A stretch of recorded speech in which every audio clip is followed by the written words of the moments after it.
One of the first gifts you get as a parent is when you open that diaper, you realize the type of stuff you're gonna be dealing with. We're talking about poop.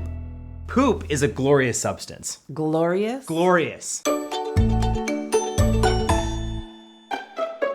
Okay, so how worried should I be if my kid is not going to the bathroom enough? Honestly, you have to know your baby or your child's normal. Some kids go 2 to 3 times a day, others go 2 to 3 times a week. As long as the stools are still well formed and your child isn't having trouble passing them, it's usually not a problem. But if there's a deviation from your child's normal, or if you have any questions, ask your doctor. So if that's true, why did I have to keep track of every poop and every pee for what seemed like months?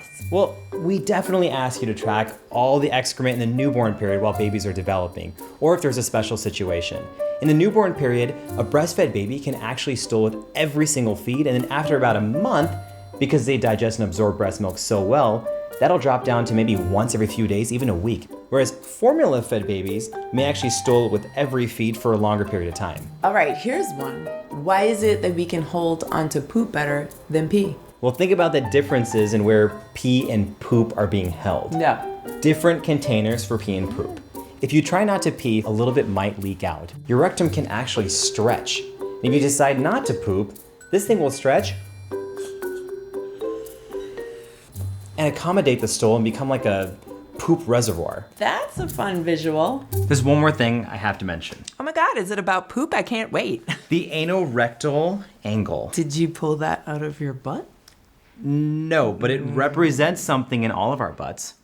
So the anorectal angle, as you can see, usually sits at about 90 degrees, and it makes it really hard for poop to leave your body, which is the point. It holds it in. But when it's time to go number 2, and you strain, you actually might straighten this angle enough to get the poop to evacuate, making it easier to drop down into the toilet. This is why when children are potty training, it helps to bring their knees up, making it easier for them to go number 2. I hear a lot about laxatives. Like, what are the differences in laxatives? There's so many types, and it can be overwhelming. Yes. Basically, laxatives are broken down into different groups about how they add more water or make stools easier to pass. You have osmotic laxatives, which basically draw more fluid into stool. Then you have bulk-forming agents like Metamucil, which add fiber, which are easier to pass. Then you have stimulant laxatives, which basically make your intestines contract more. You have lubricant laxatives, which literally line the walls of the gut so that water doesn't leave. Laxatives might seem harmless and like a quick fix, but they can be dangerous, especially for young children. So never give a laxative to a child unless it's recommended by a doctor. And don't go overboard with the laxatives. You want to use the smallest dose necessary to treat the constipation while reducing any potential risks. And for children 3 and younger, try using a different kind of laxative, like nature's laxative, fruit. Think plums, pears, pineapple, papaya, or prunes. If you have any questions, call your doctor. So a friend of mine has a teenager who's been complaining about pain in her bowels, bloating, constipation. What's going on? This is a tough one. And I feel for your friend's teenager because it's not comfortable. But this teenager should really talk to a doctor because these symptoms could be part of a dozen different conditions.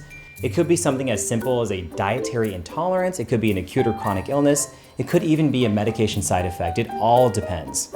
Why does poop smell funkier when your kids are sick? Poop usually always smells not the best, but when kids are sick, it can smell especially weird.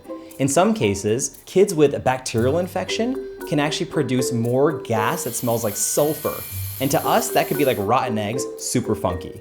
In other conditions, kids that have malabsorption or bad absorption of foods they eat, they might wind up passing extra gas, fat, undigested food, and other nutrients which smell really weird in stool. So, if your kid's poop smells like rotten eggs, really funky, or just plain different, talk to your doctor.